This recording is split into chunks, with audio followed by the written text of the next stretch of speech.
মাহমুদুর রহমান সাহেব তার সাক্ষ্য প্রদান সমাপ্ত করেছেন এবং তার জেরা যেটা ছিল বাকি ছিল সেটাও আজকে শেষ হয়েছে। এই ৪৬তম সাক্ষী জনাব মাহমুদুর রহমান সাহেবের সাক্ষ্য গ্রহণের মাধ্যমে আমাদের ওনার সাক্ষ্য গ্রহণ পর্বটা শেষ হলো। দ্বিতীয়ার্ধে আমরা আশা করছি আমাদের ৪৭তম সাক্ষী জনাব নাহিদ ইসলাম এই আদালতে সাক্ষ্য প্রদান করবেন। আজকে জনাব মাহমুদুর রহমানের সাক্ষ্যের মধ্যে অর্থাৎ আসামি শেখ হাসিনা এবং আসাদুজ্জামান খান কামালের আইনজীবীর জেরার জবাবে দুটো উল্লেখযোগ্য বিষয় তিনি অবতারণা করেছেন। একটি হচ্ছে যে বাংলাদেশের রাজনীতিতে ভারতের যে ইনফ্লুয়েন্স, ভারতের যে হস্তক্ষেপ সেই ব্যাপারে তিনি কথা বলেছেন তার জেরার জবাবে। সেখানে তিনি উল্লেখ করেছেন যে সাবেক পররাষ্ট্রমন্ত্রী আব্দুল মোমেন উল্লেখ করেছিলেন যে বাংলাদেশের সাথে ভারতের সম্পর্কটা স্বামী স্ত্রীর মতো। সেই বিষয়টা তিনি আদালতের কাছে নতুন করে মনে করিয়ে দিয়েছেন। তিনি আরও বলেছেন যে শেখ হাসিনা বলেছিলেন যে ভারতকে তার সরকার যা কিছু দিয়েছে এটা অন্য কেউ দিতে পারবে না এবং এটা ভারত সরকার মনে রাখবে। সেই তথ্যটি তিনি দিয়েছেন আদালতকে এবং এর মাধ্যমে আদালতকে তিনি জানিয়েছেন যে এগুলো প্রমাণিত হয় যে ভারত সরকারের নিয়ন্ত্রণে শেখ হাসিনা বাংলাদেশকে শাসন করতেন।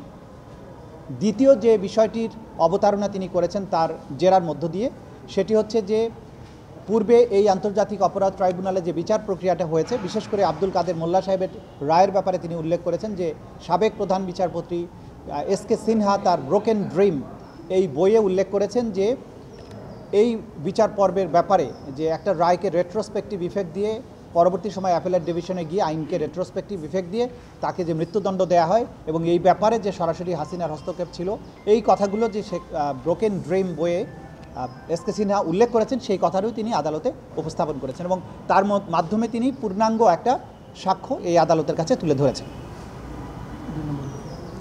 না, ২ নম্বর করতে তাহলে ওভারঅল মাহমুদুর রহমানের সাক্ষ্যতে আপনি কী চেয়েছেন?